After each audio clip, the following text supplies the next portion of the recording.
আপনারা আবদার করছেন তবলিগ সম্পর্কে যে ফিতনা চলছে এইটার সম্পর্কে কিন্তু আওয়াজ দেওয়া, মাত্র কয়েক মিনিট টাইম আছে, একটু আওয়াজ দেই রাখো। আল্লাহ কোরআনে বলেন, ইয়া আইয়ুহার রাসূল বাল্লিগ মা উনজিলা ইলাইকা মির রাব্বিক, অর্থাৎ হে রাসূলে করিম সাল্লাল্লাহু আলাইহি ওয়াসাল্লাম, আপনি তবলিগ করুন, পৌঁছাইয়া দিন। তবলিগ করার বাংলা হলো পৌঁছাইয়া দেন। আপনি তবলিগ করুন, পৌঁছাইয়া দিন। কি পৌঁছাইয়া দিবেন? আমি আল্লাহ যা নাজিল করছি আপনার কাছে। আল্লাহ রাসূলের কাছে নাজিল করছেন দুইটা জিনিস, কুরআন আর হাদিস। আল্লাহ রাসূলের কাছে নাজিল করছেন কটা জিনিস? কুরআন আর হাদিস। এই আয়াতের মর্ম কি দাঁড়াইল? আল্লাহ রাসূলকে হুকুম দিয়েছেন কুরআনের কথা পৌঁছাইয়া দাও, হাদিসের কথা পৌঁছাইয়া দাও। কুরআনের তবলিগ করো, হাদিসের তবলিগ করো। যতদিন পর্যন্ত কুরআন হাদিসের তবলিগ চলে ততদিন পর্যন্ত কুরআন হাদিসের শিক্ষায় শিক্ষিত আলিমগণের সমর্থন থাকে। কোরআন শিক্ষায় শিক্ষিত আলিমগণের সমর্থন থাকে। যখন তবলিগের নামে মন গড়া কথা চলে তখন আর আলিমগণের সমর্থন থাকতে পারে না। কোরআন হাদিসের তবলিগ যতদিন চলবে ততদিন আলিমগণের সমর্থন থাকবে।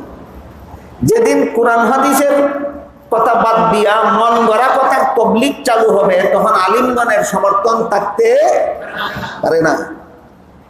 বর্তমানে দিল্লির নিজামুদ্দিন মহল্লা মসজিদ থেকে কোরআন হাদিসের পরিবর্তে মন গড়া কথার তবলিগ শুরু হয়েছে।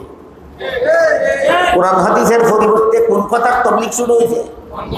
মন গড়া। ওই মসজিদটা নিয়ন্ত্রণ করে মৌলানা সাদ। মৌলানা সাদ, মৌলানা সাদের বাপের দাদার নাম ইলিয়াস রহমতুল্লাহ। মৌলানা সাদের নিজের দাদার নাম না, তার বাপের দাদার নাম। মৌলানা সাদের বাপের দাদার নাম ইলিয়াস রহমতুল্লাহ, যিনি সারা বিশ্বে এই তবলিগি কাজ চালু করেছিলেন। ইনি দারুল উলুম দেওবন্দের সন্তান। মৌলানা সাদের বাপের দাদা কার সন্তান? দেওবন্দ মাদ্রাসার সন্তান। এই সাদ আজকে দেওবন্দ মাদ্রাসার ইনফরমেশন মানে না। বাপের দাদা যেখান থেকে জন্ম হয়েছে ওই জায়গা মানে না। তার বাপের দাদা জন্ম হয়েছে দেওবন্দে, দেওবন্দের হুকুম মানে না। দেওবন্দের হুকুম মানলে মন গড়া কথার তবলিগ চলবে না, কোরআন হাদিসের তবলিগ করতে হবে। সাদ বর্তমানে কোরআন হাদিসের তবলিগে নাই, আছে মন গড়া কথার তবলিগে।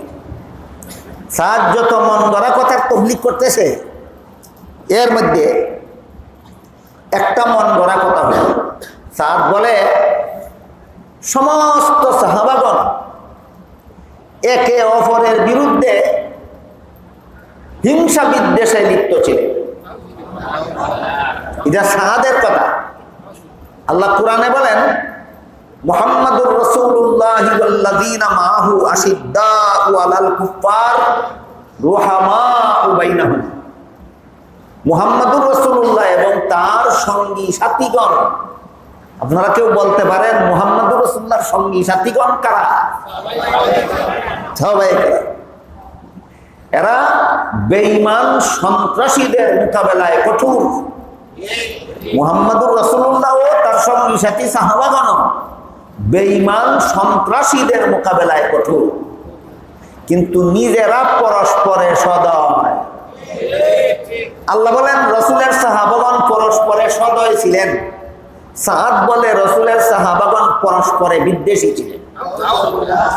কোরআনের কথা বললো না মন গড়া কথা বললো? মন গড়া কথা বললো। তাহলে দিল্লির নিজামুদ্দিন মহল্লা মসজিদ যে সাদ নিয়ন্ত্রণ করে, এই সাদের তবলিগ কোরআন হাদিসের তবলিগ নয়। এটা মন গড়া তবলিগ হওয়ার কারণে বাংলাদেশের সমস্ত আলিম তার প্রতি অনাস্থা দিয়েছেন, ভারতের সমস্ত আলিম তার প্রতি অনাস্থা দিয়েছেন, পাকিস্তানের সমস্ত আলিম তার প্রতি অনাস্থা দিয়েছেন, বর্তমান দুনিয়ার সমস্ত আলিম তার প্রতি অনাস্থা দিয়েছেন। আঙ্গুলে গোনার মতো এক দুজন আলিম ফাঁকে ফুঁকে পাওয়া যাইতে পারে সাদের পক্ষে আছে। এখানে আপনার বিবেকরে জিজ্ঞাসা করে, সারা দুনিয়ার লক্ষ লক্ষ কোটি কোটি আলিমে ভুল বুঝছে আর সাদের পকেটের এক দুজনে ঠিক বুঝছে। এটাই বিবেকে কয়? এক দুইজনে ভুলও করতে পারে, সারা দুনিয়ার সমস্ত আলিমে ভুল করতে পারে। এটাই বিবেক সম্মত কথা। এগুলি বোঝার জন্য পণ্ডিত লাগে না, বিবেক থাকলেই বোঝা যায়। মৌসাকে মৌমাছি থাকে, এক দুইটা মৌমাছি দোকানের গুড়ের টুকরিতেও হওয়া যায়। দল রয়েছে না দল বিচ্ছিন্ন? দল বিচ্ছিন্ন। ঠিক তেমনি ভাবে আলিম নামের একটা দুইটা মানুষ যদি সাহাদের পক্ষে ওকালতি করে, এরা আলিমের দল বিচ্ছিন্ন, এদের কথা গ্রহণযোগ্য নয়।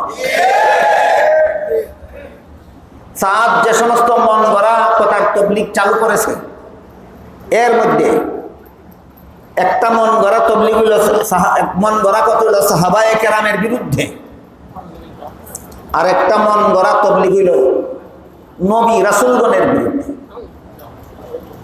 হযরত মুসা আলাইহিস সালামের ভুলের কারণে 5,77,000 বনি ইসরাইল মুরতাদ হইয়া গেল। কি ভুল? তিনি তুর পাহাড়ে গেছিলেন আল্লাহর সাথে সাক্ষাৎ করার জন্য, এই ভুল। তাহলে মুসা আলাইহিস সালাম যে তুর পাহাড়ে গেছিলেন আল্লাহর সাথে সাক্ষাৎ করার জন্য, সাদের দৃষ্টিতে এটা নবীর ভুল ছিল। কার ভুল? নবীর ভুল। আর আল্লাহ কোরআনে বলেন, وَإِذْ وَعَدْنَا مُوسَى 40 لَيْلَةً ثُمَّ اتَّخَذْتُمُ الْعِجْلَ مِنْ بَعْدِهِ وَأَنْتُمْ ظَالِمُونَ। স্মরণ করো সেই দিনের কথা, যেদিন মুসা আলাইহিস সালামকে আমি 40 দিন পর্যন্ত দিনে রাতে চিল্লা দেওয়ার জন্য তুর পাহাড়ে নিয়ে গেলাম।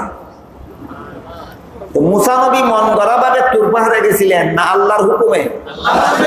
সাদ বলে এটা ভুল ছিল। কার ভুল হইল? আল্লাহর হুকুমে যদি মুসা নবী তুর পাহাড়ে গিয়া থাকেন, দেখো এই যাওয়াটা ভুল ছিল। এক তীরে দুই শিকার হইল নি? কোন কোন শিকার? নবীর ভুল, আল্লাহর ভুল। নবীর ভুল, আল্লাহর ভুল।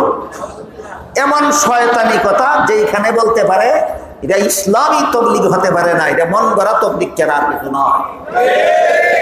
এই বর্তমান তবলিগ সম্পর্কে যে ফিতনা, এই ফিতনা সম্পর্কে সামান্য একটু আবার দিলাম। মযহাব সম্পর্কে যে ফিতনা চলছে, ফিতনা সম্পর্কে সামান্য একটু আবার দিলাম।